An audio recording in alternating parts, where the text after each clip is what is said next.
함께하는 거는 곰곰이 생각해보니까 처음인 것 같더라고요. 그래서 이런 되게 특별한 기회, 또 특별한 경험을 여기 빛골 성공의 선배님들께서 이렇게 주셨구나라는 생각이 들기도 하고, 또 그만큼 조금 이렇게 낯설기도 하고 어색하기도 하고, 아까 저희 숙소가 참 너무 좋더라고요. 좋으시죠, 그죠? 이런 숙소 와, 그래서 좋더라고요. 그래서 누워 있으면서 저희 집 아들도 이게 우리 교회 수양이면 좋겠다 이런 얘기 하더라고요. 우리 교회면 좋겠다 뭐 이런 얘기를 편하게 좀 이렇게 약간 낯설지만 또 금방 편한 그런 마음이 들기도 하고요.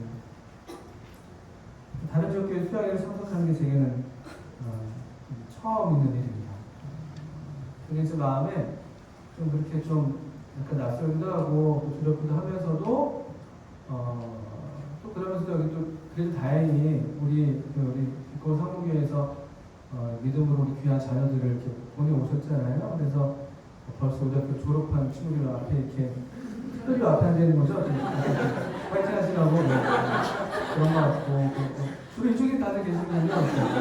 졸업한 친구들도 있고 또 지금 학교 다니는 친구들도 있고 해서 참 감사가 되고, 또 우리 학생들이 주님 은혜로 또 성경의 기도를 힘입어서 주님 안에서 잘하고 있는 것들을 또 이렇게 듣고 있었고, 또 와서 또 보게 되니까 그게 참 위로가 되고 또 힘이 되고, 제가 좀 부족해도 이 학생들 앞에 내세워서 좀 이렇게 방패만 해도 되겠다 생각이 들었습니다. 제가 내려오면서 두 가지 말씀이 좀 생각이 났었어요. 요한 3서에서 사도 요한이 내 자녀들이 진리 안에 생각나는 그런 말 듣는 것보다 더 큰 기쁨이 없다, 이런 그 말씀을 했는데, 그 말씀이 하나 생각이 났습니다. 그래서 물론 우리 성도님들이 더 그런 마음이시겠죠. 성도님들이란 말은 정말 우리의 자녀들이고 또 교회의 자녀들이고 실제로 또 부모님들이시기도 하니까 그러시겠습니다만, 저도 그런 같은 마음이 들었어요. 그래서 참 우리 주님 안에서 우리 학생들이 잘 이렇게 진리 안에서 행한다는 소식을 듣고 또 이렇게 직접 보면서 마음에 큰 기쁨이 있습니다. 또 하나의 말씀은, 지금 저희 학교가 보충 수업 기간이거든요. 고등부 학생 보충 수업 기간인데, 지금 보충 수업 이렇게 째고 지금 몇몇 애들이 이렇게 왔어요. 그래서 이제 저는 이제 오는데 몇몇 친구들이, 학생들이 좀 이렇게 저희 김호대학교가 집을 좀 떠나서 생활을 하잖아요. 기숙사 생활을 하다 보니까. 그래서 그런지 몰라도 저는 이제 그렇게 혼자 생각하는 애들이 자기들도 외로운 줄 모르는데 외로운 거죠, 사실은요. 그래서 우리 학교 누가 와도 그냥 다 그냥 대환영을 합니다. 그거는 애들이 착해서 그런 게 아니라 외로워서 그래요. 막 그 강아지들이 막 보면 꼬리를 나가는 것처럼, 그런 마음이 있는 것처럼 또 저희가 이제 학교를 떠나올 때 애들이 막 몇 명 불러붙어가지고 저도 좀 데려가 달라.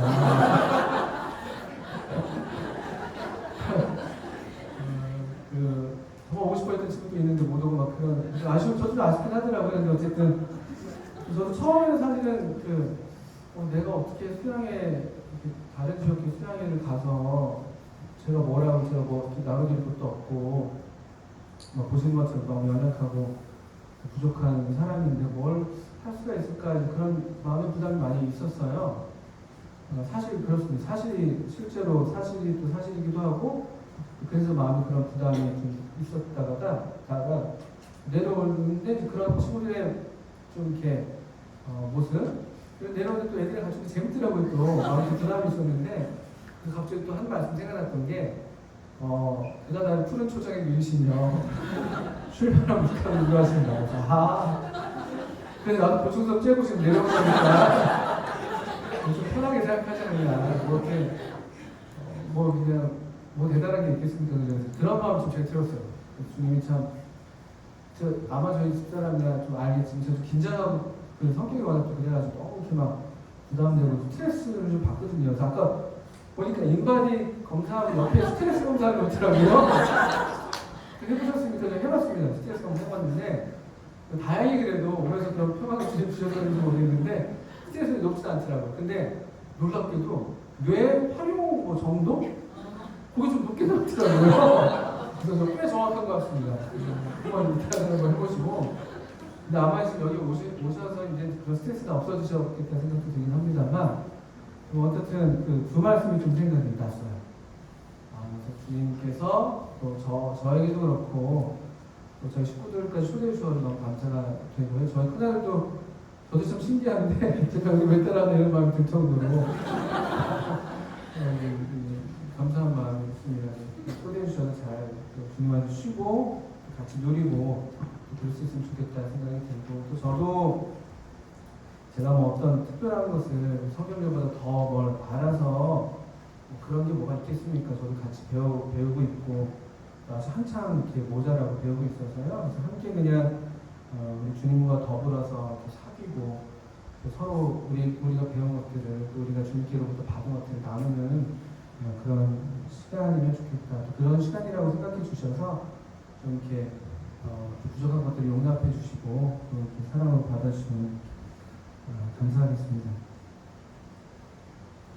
사실 이제 주제 때문에 그랬어요. 주제 때문에. 제가 이제 그 수양의 주제가 있습니까? 없는 건가요? 네. 예, 감사합니다. 너무 이상하겠어요. 너무 양형제님이시죠, 양형제님. 이렇게 그 하와이 가신 것 같아요. 인도네시아. 네, 저곳이요. 뭐 느낌이 뭐 크게 가진 않았네요. 되게 이상한 일이었습니다. 사랑을 많이 받으신 것 같아요. 제가 형제님께 양형제님의 아버지 되신 양형제님께 수양회는 무슨 주제로 모이게 되는 건가 여쭸을 때 딱히 뭐 주제 말씀 안 하시더라고요. 그런데 원래 교회의 표어는 여호와를 알자. 힘써 여호와를 알자. 주제가 너무 좋아서 좋기도 한데 너무 좀 크기도 하고 그래가지고 여기 지금 힘써 여호와를 아시는 분들이 계시는 건데 저는 아는 게 별로 없는데 이런 부담이 좀 사실 있었던 것 같아요. 그런 좀 부담이 있었습니다. 그런데 그런 좀 부담을 안고 좀 끙끙대고 있었다가 제가 한 말씀이 좀 생각이 나서 그 말씀을 같이 한번 읽어보고 싶습니다. 에베소서 3장에 있는 말씀입니다.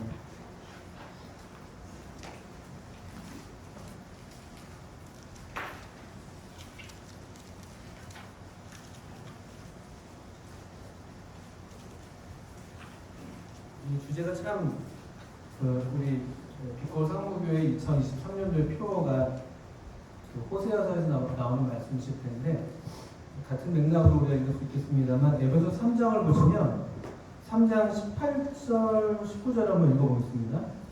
에베소 3장 18절 19절 능히 모든 성도와 함께 지식에 넘치는 그리스도의 사랑을 알고 또 너비와 길이와 높이와 깊이가 없다함을 깨달아 하나님의 모든 충만하신 것으로 너희에게 충만하게 하시기를 구합니다. 사도 바울이 에베소 성도들을 위해서 기도하는 그런 내용이죠. 그런데 여기 좀 제 마음이 좀 이 주제를 생각하면서 우리 빛골 성모교회 이 표어를 생각하면서 이 말씀이 생각났던 이유는 또 제 마음에서 부담이 조금 덜해졌던 이유는 18절 읽으신 대로 여기 특별히 이제 지식에 넘치는 그리스도의 사랑인데 지식에 넘치는 그리스도의 사랑입니다. 애당초가 하나님 하나님의 사랑, 하나님께 속한 어떤 것들은 다 사실은 우리의 어떤 지식이나 이해를 초월하는 것들이죠. 그런데 그럼에도 불구하고 우리가 이제 알자, 또 알 수 있다, 또 알았다라고 말할 수 있는 게 뭐냐면요. 18절을 그 앞부분을 보시면 이 지식에 넘치는 그리스도의 사랑을 말이 안 맞는 것이잖아요. 지식에 넘치는 그리스도의 사랑을 안다라는 것은 말이 안 맞는 그런 사실은 모순적인 표현인데요. 이게 근데 가능할 수 있는 이유가 하나가 있다면요. 이게 앞에 보신 것처럼 모든 성도와 함께죠. 모든 성도와 함께. 어떤 한 사람의 특별한 사람이 그게 누가 됐든 간에요. 그런 특별한 사람, 어떤 한 사람이 모든 걸 다 알아서 그것들을 이렇게 일일이 다 알려주는 그런 형태를 신약 성경은 말하고 있지 않습니다. 능히 모든 성도와 함께 지식에 넘치는 그리스도의 사랑을 알고 또 그 너비와 길이와 높이와 깊이가 어떠함을 깨달아. 이런 이런 지식, 이런 깨달음은요. 물론 이게 주님께서 우리 각자에게 주시는 것들이 있죠. 작은 빛들을 비춰주실 때가 있지만 그 빚들 하나로 갖고는 턱도 턱없이 모자란 것이죠. 그런데 이게 모든 성도와 함께 할 수 있다면 우리가 그 빚들이 점점점 하나씩 모여서 더 원만한 빛이 되고 온전한 빛이 되고, 물론 그럼에도 이것은 지식이 넘치는 것이기 때문에 다 알 수는 없는 것이겠습니다만, 그러나 그렇게 우리가 능히 할 수 있다는 그런 표현이 되는 것이죠. 그래서 이 말씀이 우리들 마음에 같이 있으시면 좋겠다. 꼭 이번 수양일뿐만이 아니죠. 우리 교회 생활 하시면서 또 함께 한 지체로서 주님을 배워가시고 알아가시고 사랑하시고 섬겨가실 때 이 말씀이 저 우리 마음 가운데 있으면 좋을 그런 말씀이라고 생각이 듭니다. 또 우리 실제로 그 호세아 6장에 있는 말씀도 여호와를 알자, 이것도 참 좋은 그런 표현이죠. 그러니까 이거를 뭐 알아라 이렇게 물론 할 수도 있겠습니다만, 이게 그냥 그 알자라고 말을 함으로써 함께하면서 함께 너 좀 알아라, 이런 어떤 그런 뭐 지적질이나 그런 것이 아니라 함께하자, 이렇게 권하는 그런 말씀, 이런 것들이 제게도 참 용기가 되기도 했습니다. 그리고 또 한 말씀을 좀 생각을 좀 말씀을 좀 소개시켜드리고 싶은데요. 요한 1서에서도요, 요한일서 1장에서도요 이런 말씀이 있습니다. 요한일서 1장 3절. 이것이 또 오늘 이번 수양에 또 함께하는 저의 마음이기도 한데요. 요한 1서 1장 3절 4절입니다. 신약성경 387쪽에 있네요. 요한일서 1장 3절 4절. 제가 읽겠습니다. 우리가 보고 들은 바를 너희에게도 전하면 너희로 우리와 사귐이 있게 하려 함이니 우리의 사귐은 아버지와 그의 아들 예수 그리스도와 더불어 누립니다. 우리가 이것을 쓰면 우리의 기쁨이 충만하게 하려 합니다. 이제 사도 요한은 우리가 보고 들은 바, 사도들 또 동료들과 더불어서 보고 들은 바, 이것이 이제 1절, 2절에서 나오는 성 육신하신 우리 예수님을 가리키는 말로 이해가 되는데요. 그것을 보고 들은 바는 그냥 자기들만이 간직하고 있지 않습니다. 너희에게도 전한다. 근데 왜 전하냐라고 하니까 너희로 우리와 사귐이 있게 하려 합니다. 그러니까 함께 교제하고 함께 사귀기 위해서 이 사도 요한과 사도들이 했던 행동이 무엇이냐면요, 보고 들은 바를 같이 전해주는 것이었죠. 나누는 것이었죠. 그렇게 사귐이 있게 하려 함이라고 얘기하고 있고요. 근데 이 사귐은 그냥 단순한 인간적인, 그냥 우리 한번 친구합시다, 너 좀 이렇게 마음에 들게 생겼다, 오늘부터 나랑 친구하자, 뭐 이런 종류가 아닙니다. 3절에 좀 더 중요한 말씀이 붙어 있는데, 우리 성도들의 사귐, 저도 성도들을 처음 뵙는 분들이 많고, 성도들 저를 이렇게 처음 보시는 분들도 많고, 저뿐만이 아니죠. 우리 서로도 사실 그렇지 않겠습니까? 사귀오신 지 오래되실 수도 있고, 이제 얼마 안 돼서 이제 서로 함께 지내고 계실 수도 있겠습니다만요. 우리들의 사귐은 누구를 만나든지 또 어떤 시간이나 얼마큼의 어떤 그 활동들이 같이 있는지와 상관없이 성도의 사귐이라 할 것 같으면은 보고 들은 바를 함께 나눔으로써, 우리도 보고 들은 게 뭔가 하면 여기 태초부터 있는 생명의 말씀이 나타나신 바 되었다라는 바로 그 이야기거든요. 아무개 형제가 만난 우리 주님, 아무개 자매님이 누리고 있는 우리 주님, 그 주님을 서로 전하는 것이죠. 그렇게 사귐이 생기는데, 그 사귐이 3절 후반부에 보시면 우리의 사귐은 아버지와 그의 아들 예수 그리스도와 더불어 누리는 것이다. 성도의 사귐의 핵심이죠. 본질이죠. 사실은 어떤 면에서 이게 성도의 사귐만이 아니라 우리 모든 사람들이 갖고 있는 어떤 이 사귐, 어떤 교제에 대한 어떤 추구가 있지 않습니까?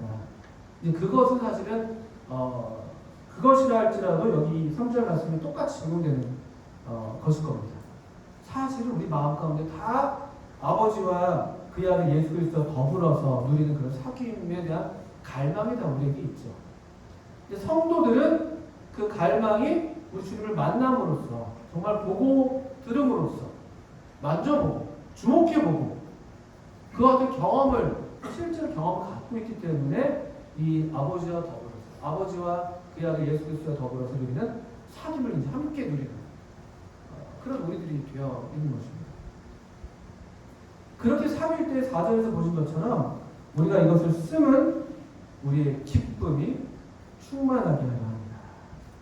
이럴 때 정말 참 기쁨이 있죠. 참 기쁨이.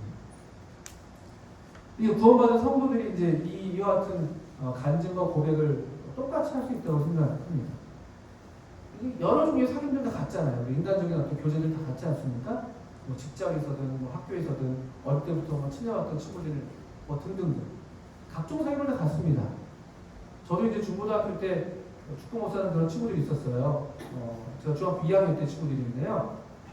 1989년도 2학년 3반이었습니다.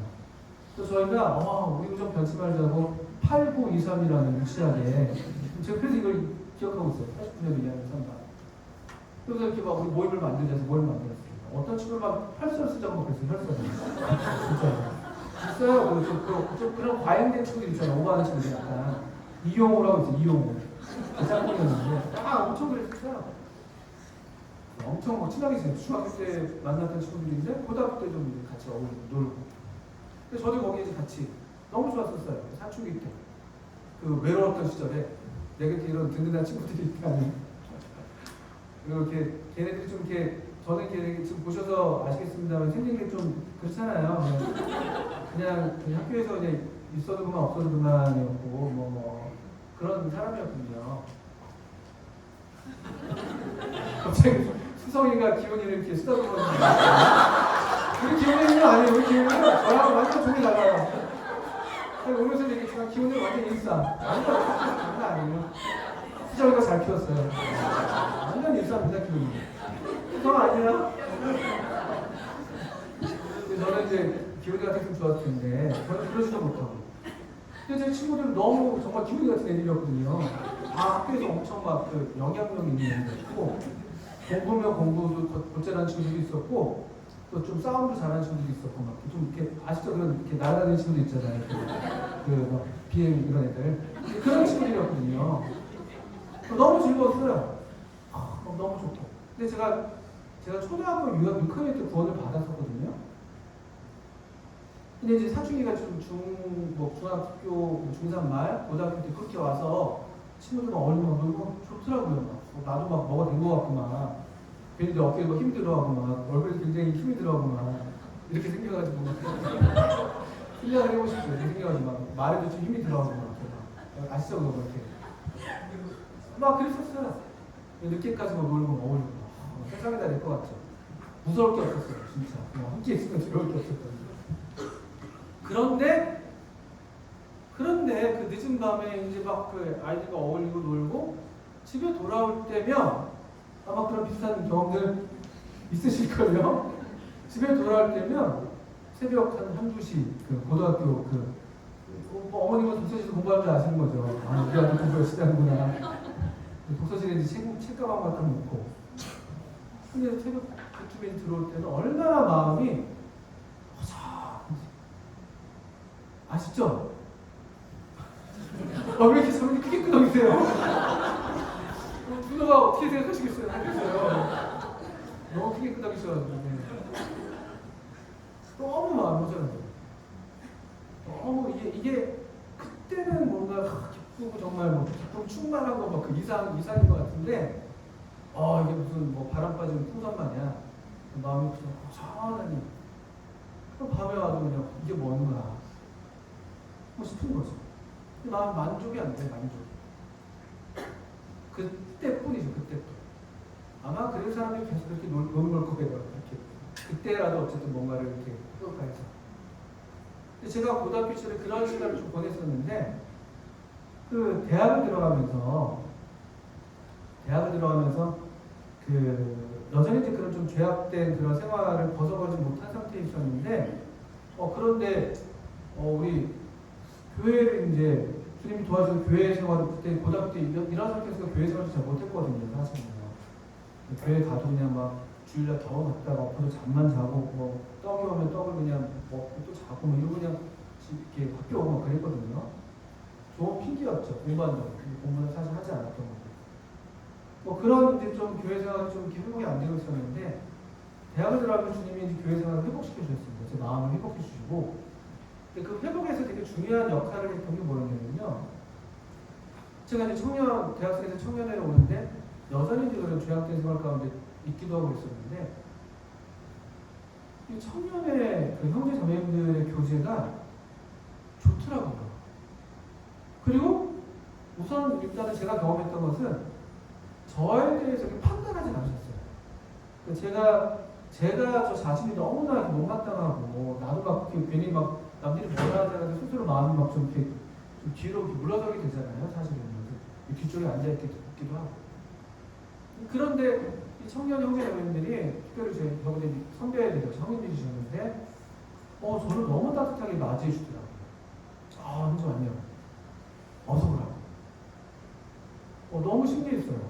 왜냐면 제가 그래도 그 사춘기 때 겪었던 것은 뭔가 좀 이렇게 그럴 만해야지 좀 애들이 좀 인정해주고 좀 이렇게 관심을 주고 그런 거잖아요. 좀 뭐 잘생기든지 싸움을 잘하든지 춤을 잘 추든지 뭐라든지 그런 게 익숙했던 거죠. 그래서 제가 그 친구들 곁에 있으려고 애썼던 것이었는데 교회로 왔는데 주님 안에 형제 자매님들 뵙는데 이분들이 그런 조건이 없는 거예요.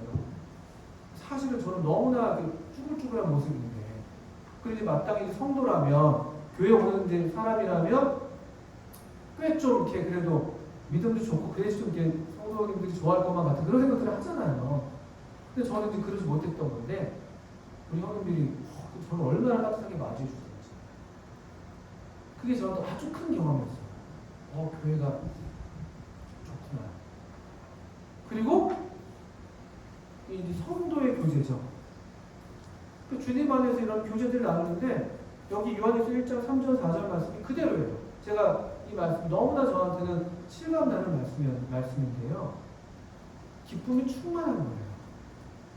물론 뭐 항상 주님 얘기만 하는 건 아니죠. 물론 우리끼리 내고 농담도 하고 뭐 말도 안 되는 뭐 그런 것도 얘기하고 하지만 근데 기본적으로 우리 그 아버지와 그의 아들 예수 그리스도와 더불어서 사귐이다 보니까 자연스럽게 실험 얘기하다가도 주님을 묵상한 이야기, 하나님 말씀 통해서 배운 이야기, 또 주간에 어떤 일이 있었는데 주님께서 어떻게 도우셨다는 그런 간증들을 나누시는데 또 그런 간증들을 함께 저도 듣고 저도 좀 쭈삣쭈삣 제가 이렇게 경험한 하나님 말씀을 좀 나누고 하는데 너무 좋잖아요. 그러시죠? 아까보다 훨씬 더 보니까 아까 마음이 화했던 건 사실은 이제 자매님 말고는 별로 안 듣던 거죠. 이게 그렇습니다. 우리가 이렇게 나누는 여기 함께 모여서 앉아계신 성도님들의 사귐이 이런 종류의 사귐이죠. 그러니까 성도들이 모이는 이 모임에는 충만한 기쁨이 있어요. 이 말씀 그대로입니다. 우리 주님께서 두세 사람이 내 이름으로 모이는 곳에는 나도 그들 중에 함께 있어 라고 약속하신 것처럼 특별한 임재 축복이 있습니다. 그래서 바라기는 이렇게 부족하지만 제가 성도님과 나누면 이런 교제들이 이런 종류의 것이기를 바라고 또 저도 그냥 제가 보고 들은 바를 성도님과 나누는 것이고 또 성도님들도 또 제게도 그렇고 또 우리 다른 형제 자매님들에게도 성도님이 보고 들으시고 우리 주님을 또 나누실 때에 우리의 기쁨이 더 충만해지리라고 생각이 듭니다. 그래서 제가 여호와를 알자, 힘써 여호와를 알자라는 이런 표어 이런 생각을 하면서 오늘 이제 좀 말씀 조금 더 드려야 되겠습니다만 요한복음 17장 3절 말씀을 한번 펴주시면 감사하겠습니다. 요한복음 17장 3절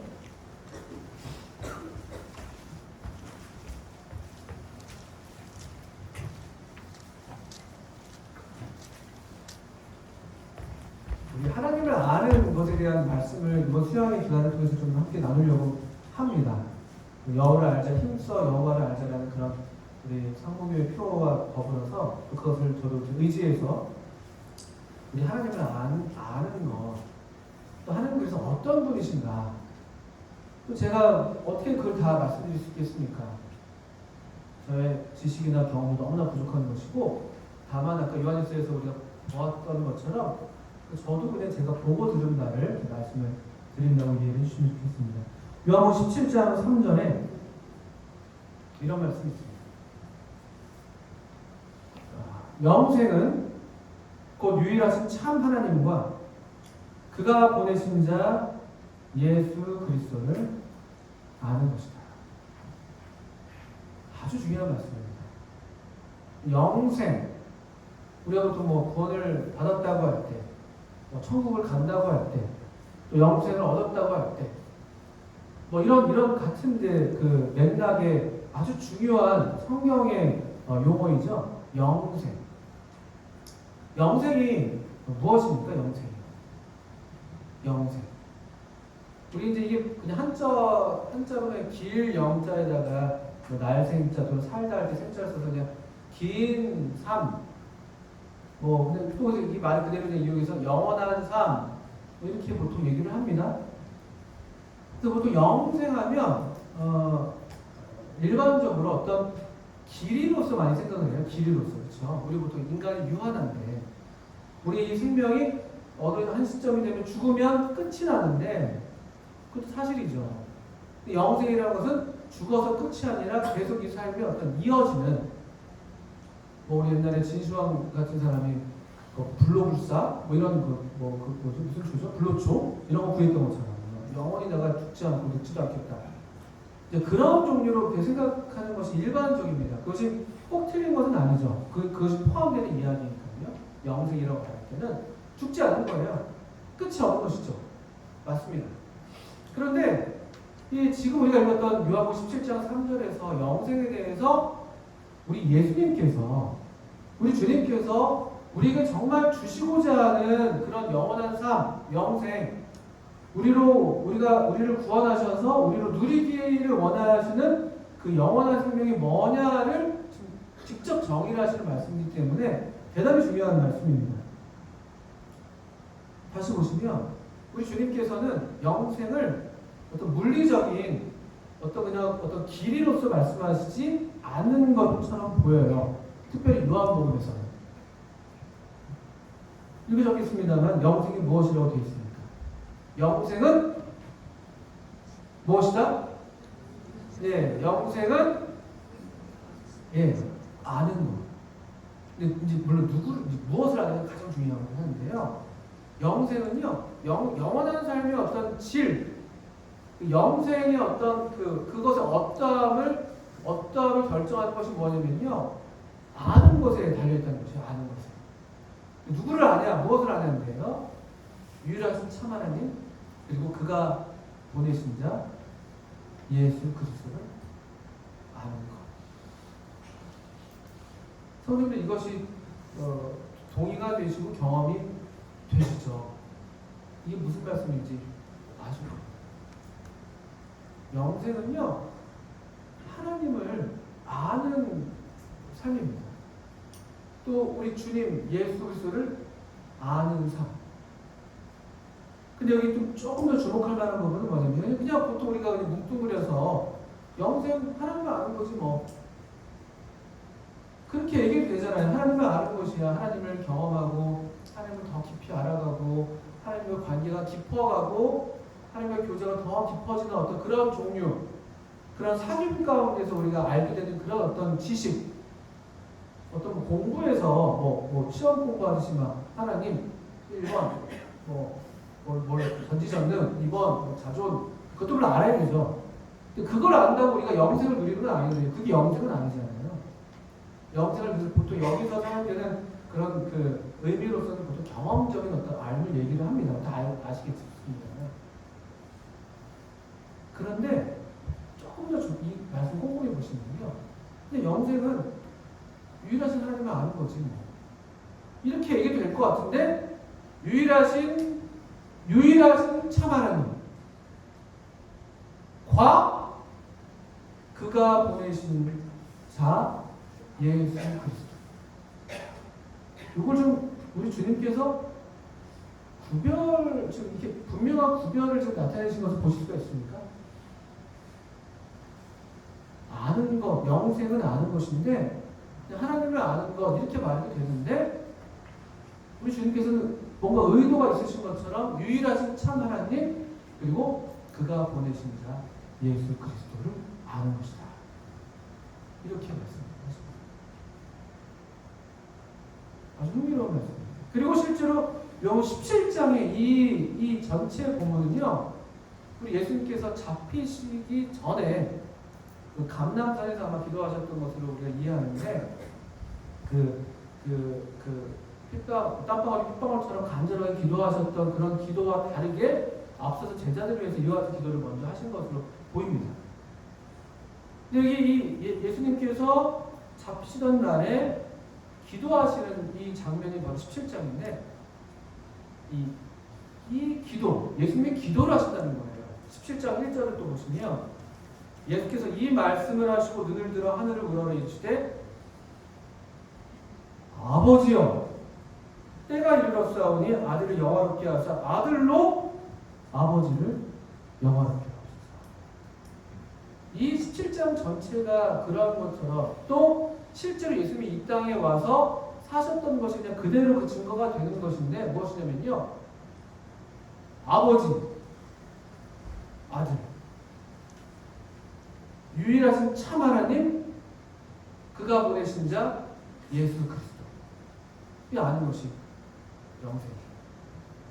아버지와 아들을 아는 것이 영생입니다. 이 문맥에서 그렇게 우리가 결론을 낼 수가 있습니다. 이 소결론이죠. 아버지와 아들을 아는 게 영생입니다.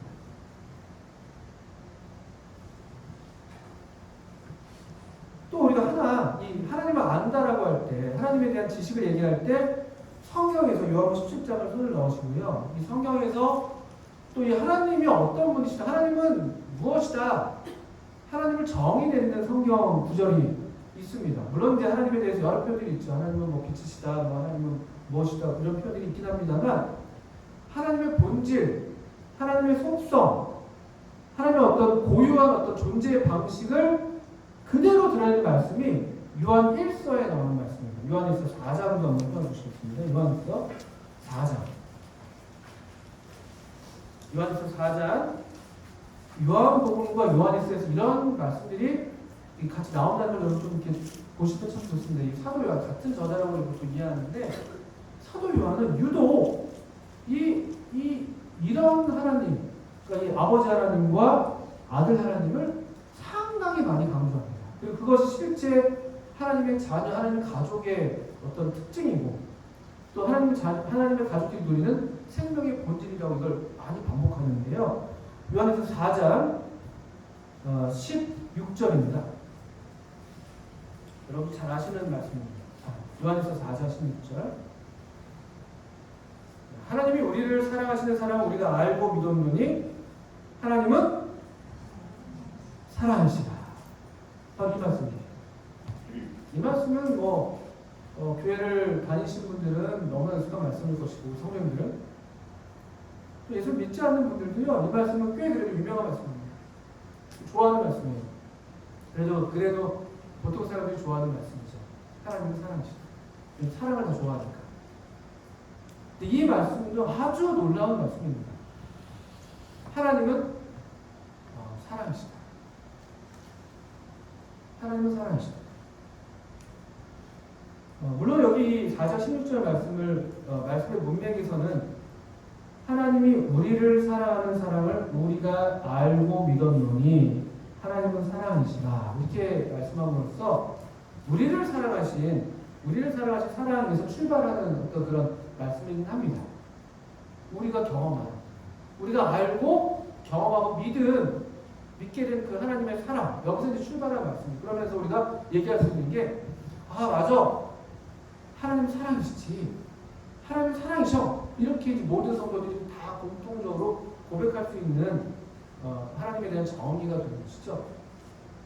그런데 이 말씀은요, 우리를 사랑하신 하나님의 사랑에 비춰서 우리가 먼저 생각할 수 있죠. 우리가 보통 그렇게 우리가 하나님을 알게 되니까, 우리 자신을 기준으로 해서부터 알게 되니까요. 근데 그냥 하나님을 사랑하시다는 이 말씀을 곰곰이 또 가만히 생각해 보시면요. 만약에 우리가 없었더라면요. 그럼 어떻게 될까요?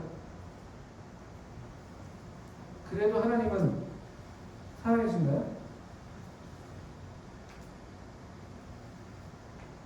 이런 질문입니다. 우리는 우리 어떤 경험과 우리 자신에서 출발해서 하나님을 이렇게 경험해가는 그런 정도만큼 하나님을 알아가는 것이 우리의 뭐 경험이죠. 우리 사실이죠. 그런데 우리가 만약에 없었다고 한다면, 물론 그런 건 이제 가정입니다만, 있을 수 없는 일이지만, 있으니까. 근데 그럼에도 이 말씀은 맞는 말씀일까요? 맞는 말씀이에요. 성경이니까요. 맞는 말씀입니다.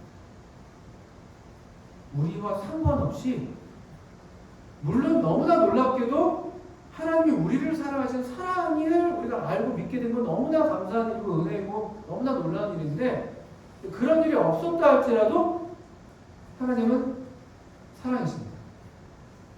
하나님은 사랑이시다. 이게 하나님의 그 정의예요. 하나님의 정의. 이게 거꾸로 가면 안 됩니다. 그렇다고 사랑이 하나님이다라고 말하면 그거는 이단이에요. 가장 악마적인 이단입니다. 가장 악마적인 이단. 사랑은 하나님이 아니에요. 네, 하나님은 사랑입니다.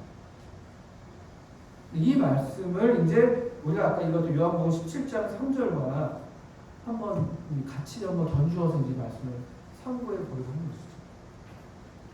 하나님은 누구시냐? 하나님을 알자, 힘써 여호와를 알자 이렇게 하고 있는데요.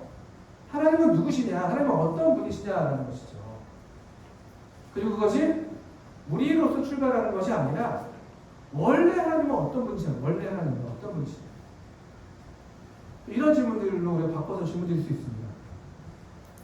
아까 이제 사람이 없었다면 그럼 하나님이 살아계신가? 이런 질문을 드렸었는데,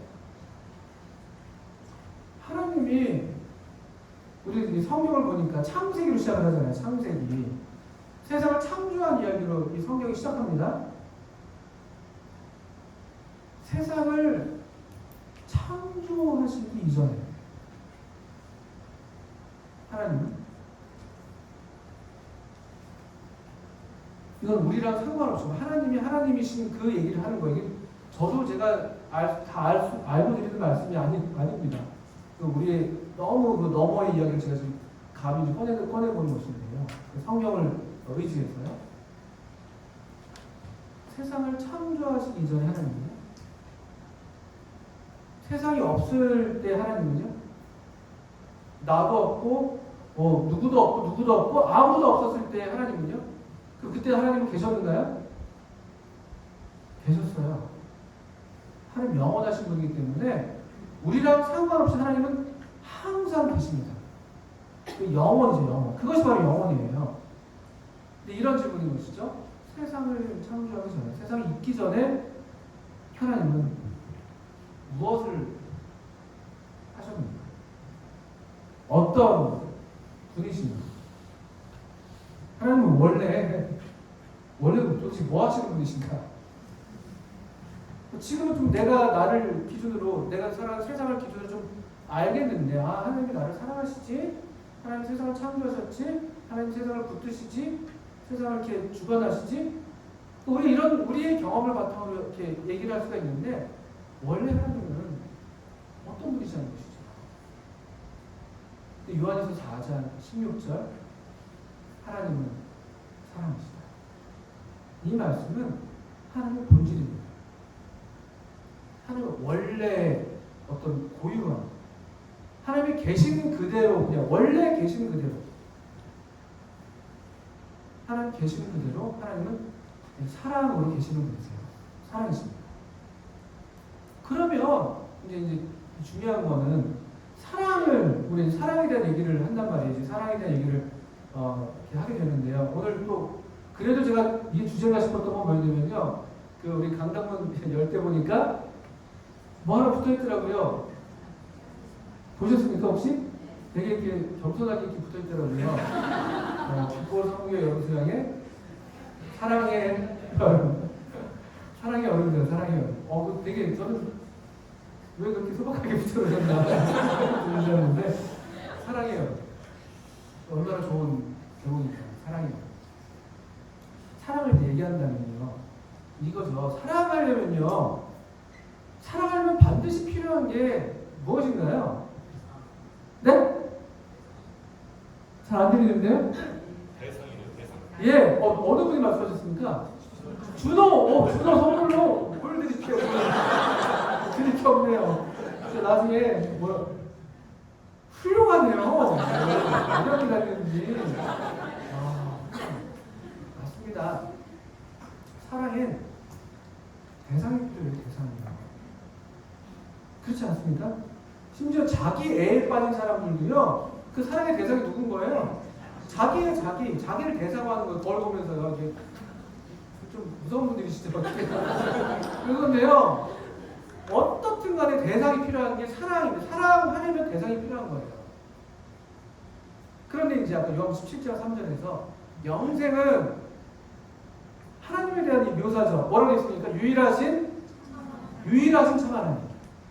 이거는 그 유대교의 오래된 신앙 고백이에요. 우리 그 신명기 6장에서 나오는 것처럼 이스라엘아 들으라, 우리 하나님 오직 한 분이신 하나님이시다. 유일신이죠, 유일신. 세상에 종교들이 많이 있는데 유일신이 있고 유일신이 아닌 것들이 있잖아요. 알라도 그 이슬람교도 유일신입니다. 같은 이제 뭐 그 셈족의 종교라고 그러죠. 뭐 유대교, 기독교, 이슬람교가 이제 보통 같은 이제 셈족의 종교다. 여기가 이제 유일신의 사상들이에요. 그러니까 지금 잘 보시면 사도 요한은요, 영생은 유일하신 참 하나님 이렇게 얘기하는 것은요, 그 기존의 이 유대인 이 제자들 또 더불어서 이 함께 예수를 믿게 된 성도들이 다 공유하고 있는 어떤 그 신앙 고백을 좀 인정하는 거예요. 유일하신 참 하나님. 하나님 한 분이시라는 거예요. 하나님 한 분이시다. 그런데 그 유일하신 참 하나님으로 끝난 게 아니란 말이에요. 그게 특별한 겁니다. 그게 소위 이제 기독교가 되게 하는 것이죠. 유대교는 유일하신 참 하나님으로 끝난 거예요. 근데 기독교는 유일하신 참 하나님과 그가 보내신 자 예수 그리스도를 아는 것이다. 창세 전에 세상을 만드시기 전에도 하나님은 사랑이셨는데 어떻게 사랑하시냐는 것이죠. 유일하신 하나님이신데 한 분이신 하나님이신데 이게 성경의 신비입니다. 그리고 이게 하나님이 원래 계신 그대로의 하나님을 얘기하는 방식이에요. 하나님은 사랑이신데 사랑의 대상이 필요한데 세상에 아무것도 없었을 때라도 하나님은 충분히 사랑하셨습니다. 사랑하실 수 있었습니다. 왜냐하면 그가 보내신 자 예수 그리스도. 지금 뭡니까? 말씀이 육신이 되어서 우리 가운데 거하신 그 독생하신 하나님. 아버지 품속에 있는 그 독생하신 하나님. 아들로 불리는 그 하나님. 그 하나님이 항상 함께 계셨죠. 성경은 유일하신 하나님을 분명히 말씀합니다. 하나님은 한 분이세요. 근데 이 한 분이라는 뜻이 하나님 혼자 홀로 외로이 계신다는 그런 뜻은 아닙니다. 하나님이 유일하신 하나님이신데 이 한 분 하나님이신데 아버지 하나님, 아들 하나님, 그리고 성령 하나님. 이 세 우리가 이거 좀 구분해서 표현하는 것이죠. 세 위격이 한 하나님이 되시는 겁니다. 이게 뭐 그렇다고 해서 그 합체 로봇 이런 건 아니에요. 그건 아닙니다. 하나님 아버지도 하나님이시고 아들 하나님도 하나님이시고 성령 하나님도 하나님이십니다. 그런데 그러면서 또 이분들이 한 분 하나님이신 것이죠. 아주 신비로운 이야기를 드리는 것이에요. 이게 바로 지식에 넘치는 그리스도의 사랑이라고 말할 수 있는 부분의 근본이 바로 이거예요. 우리를 사랑하신 사랑이 너무나 크셔서 아들을 주시기까지 사랑하신 사랑이 너무나 큰 지식에 넘치는 사랑이죠. 그런데 삼위일체 하나님의 사랑은 이거야말로 우리 지식이 도달할 수 없는 아주 정말 영원 세계에 가서야 우리가 그나마 엿볼 수가 있게 됩니다. 이 지식이 넘치는 이 그리스도의 사랑, 이 하나님의 서로 사랑하시는 이 완전한 사랑을 이해하고 경험하고 깨닫는 데에는요, 영원이라는 시간이 필요한 거예요. 시간이 필요하다고. 그래서 이 하나님 계신 그대로의 하나님입니다. 다시 요한복음 17장으로 넘어가 보시면 요한복음 17장 1절 다시 한번 보시겠습니다. 아버지여 때가 이르렀사오니 아들을 영원롭게 하사 아들로 아버지를 영원롭게 하소서. 아버지여 아들을 영원롭게 하소서. 아들. 이 예수 그리스도는 영원한 아들이시기 때문에 아버지 하나님도 영원한 아버지세요. 아들 예수 그리스도가 안 계신 적이 없습니다. 이게 아주 특별한 관계죠. 아버지와 아들. 하나님 아버지는 영원히 하나님 아버지였고 아들 예수님도 아들 하나님 성자 하나님도 영원히 아들임으로 계십니다. 그리고 이분들이 어떻게 창세 전에 지내셨는가 17장 24절을 보십시오. 이 주님의 기도, 우리 제자들, 이 당시에 주님 곁에 있어서 제자들뿐만 아니라 이 제자들을 통해서 또 믿게 되는 우리들까지 포함하는 그런 기도가 될 텐데요. 우리 모두를 위한 기도로서 17장 24절에 이런 기도를 우리 주님께서 하고 계신 걸 볼 수가 있습니다. 아버지여, 내게 주신 자도 나 있는 곳에 나와 함께 있어. 아버지께서 창세 전부터 나를 사랑하심으로 내게 주신 나의 영광을 그들로 보게 하시기를 원합니다. 이게 우리 주님의 최고의 간절한 기도였습니다. 잡히시던 날 밤에 그 긴박했던 순간에 주님께서 잊지 않고 다른 어떤 것을 하지 않더라도 끝까지 사랑하시는 사랑으로 사랑하신 그 사랑의 결정으로서 이런 기도를 아버지께 올려드리고 있는데요. 여기 보십시오. 창세전에 하나님 아버지, 이 하나님은 뭐라고 계셨는가? 아버지께서 창세 전부터 나를 사랑하십니다. 하나님은 사랑이십니다. 그리고 이 사랑은 그저 나를 사랑하는 어떤 그런 사랑. 이것은 사실은 너무나 개인적인 편차도 크고, 물론 우리가 직접적으로 하나님의 사랑을 경험하는 것도 계속 커져 가야면 되겠습니다만 너무 상대적이에요.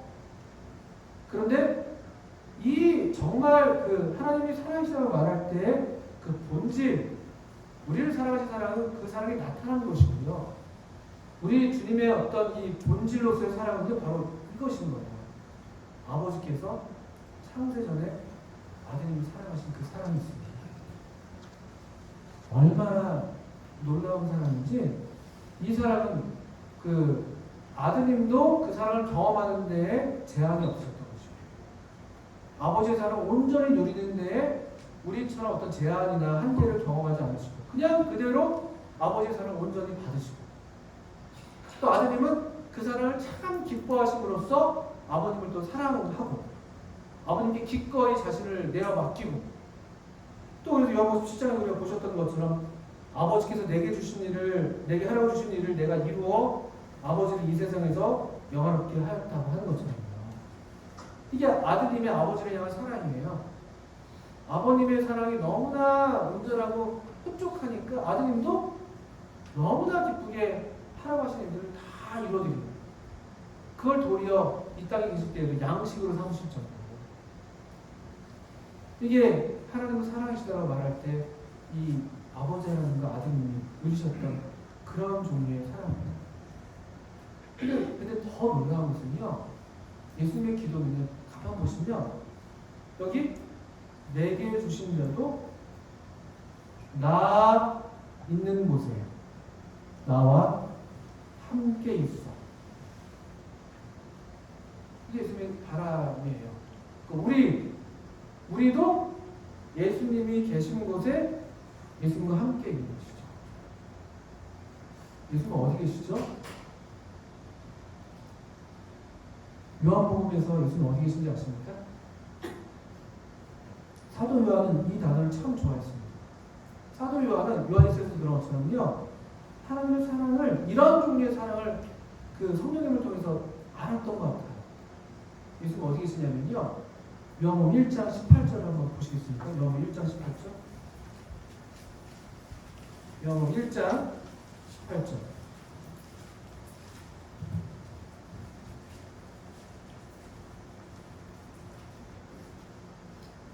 제가 읽겠습니다. 본래 하나님을 본 사람이 없으되 아버지 어디요?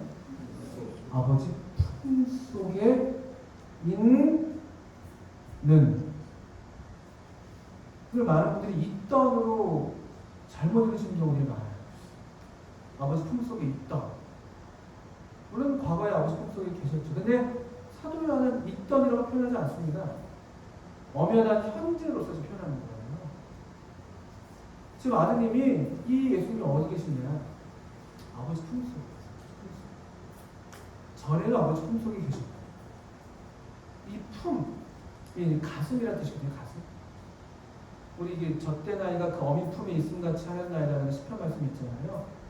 그 가장, 우리 인간의 경험에서도 가장, 요즘 이런 일들도 점점 끔찍한 일이 일어나서 이게 좀 안타까운 건데, 우리 인간 경험에서도 가장 온전한 사랑을 누리는 그 공간이, 그 자리가 어디, 그 장소가 어디입니까? 어머니 품이잖아요, 품. 아쉽게도 아버지의 품은 아닌 것 같아요. 어머니 품이죠. 그 10달 동안 품고, 또 내셔서 먹이시는 그 품. 우리도 거길 좀 닮은 거예요. 이게 왜냐하면 아버지의 품이라는 이 표현이 가장 애정이 집중되는, 가장 온전한 애정의 장소거든요. 그러니까 예수님께서 우리를 위해서 기도하실 때, 내게 주신 자도 나 있는 곳에 나와 함께 있어라는 말은요, 바로 이 아버지 품, 그 사랑받는 자리. 여러분, 사도 요한은요, 어디에 있기를 즐겼는지 아십니까? 이 요한복음에서 항상 이 사람은 좀 약간 삐딱하게 자세가 예수님의 품. 예수님 품에, 예수님 가슴에 의지하는 제자로서 몇 번 묻어가지고 참 흥미로워요. 아버지의 품. 이게 사랑의 자리예요. 사랑의 자리. 그러니까 우리 주님께서 우리를 위해서 바라시고 우리에게 바라시는 게 있다면 가장 간절한 바람이라고 할 것 같으면 우리도 우리 예수님과 함께 그 아버지 품에 있기를 바라시는 게 아닐까. 그러니까 우리가 사모해야 될 어떤 장소가 있다면, 그런 자리가 있다면 이 품이어야 되는 것인데, 그걸 우리가 사모하려면 사실은요, 아버지와 아들이 어떻게 사랑하시는지를 우리가 조금이나마 알 때 우리도 그 자리에 함께 있기를 원하게 되는 것이죠. 그리고 놀랍게도 우리 예수님이 우리를 이렇게 우리를 위해서 기도하시고 우리로 그 자리에 있도록 초대하시고 인도하시고 또 우리가 나아갈 수 있게 하시고 성령님을 의지해서 한 성령 안에서 우리로 그 자리로 나아가게 하시는 그런 일 또한 이 성령 하나님께서 하시는 것이죠. 저는 짧은 시간에 우리 하나님의 사랑이시라는 거, 하나님은 어떤 분이신가 라고 할 때 하나님의 사랑이시다.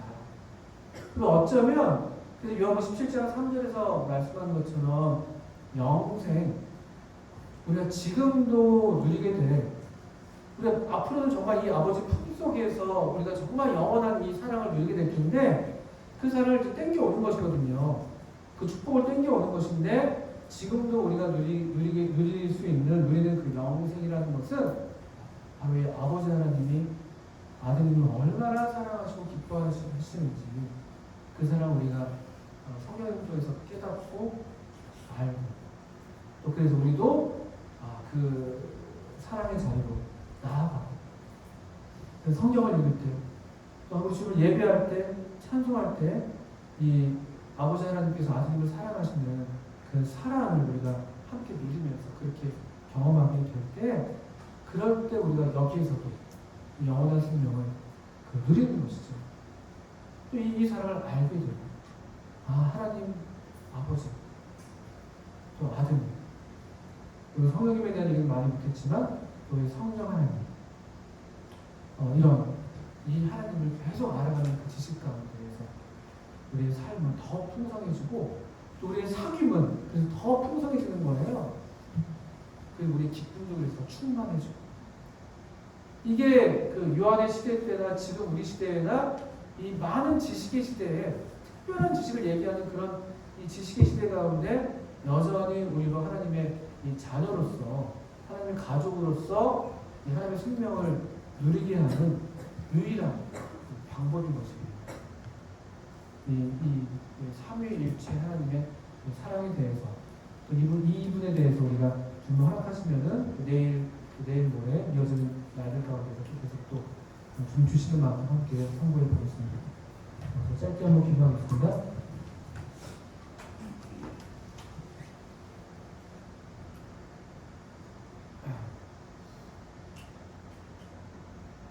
아버지 하나님, 참 사랑하신 하나님 아버지께서 그 사랑이 그러하듯이 우리를 참으로 기쁨 가운데 하나님의 형상대로 지으시고 이 땅에 나게 하신 것을 기억하며 감사를 드립니다. 또 특별히 하나님의 은혜로 저희들이 하나님의 형상대로 사람으로 난 것만도 참 놀랍고 감사한 일인데, 이제 다시 참 이 하나님의 은혜로 하나님의 새 사람으로 또 구속함을 입어서 우리 주님과 더불어서 하나님의 자녀된 놀라운 삶을 살게 하신 것을 감사합니다. 이제 우리가 누리고 있는 이 삶이 아드님께서 누리셨던 그런 삶이고, 또 아드님께서 온전하게 누리셨던 그런 사랑인 것을 저희가 기억하게 되었고, 또 간구하는 것은 이번 수양의 시간들을 통해서 이 삼위일체 되신 우리 하나님을 더욱 우리로 깊이 참 알게 하시고, 이 삼위일체 하나님 앞에 머리 숙여 경배하며 또 온전한 사랑 가운데 우리가 머무는 그런 복된 시간 되게 해주시를 간구를 드립니다. 우리 함께하는 모든 성도님들을 주님 기뻐하시고 사랑하시면서 감사드리며, 계속 또 우리 가운데 하나님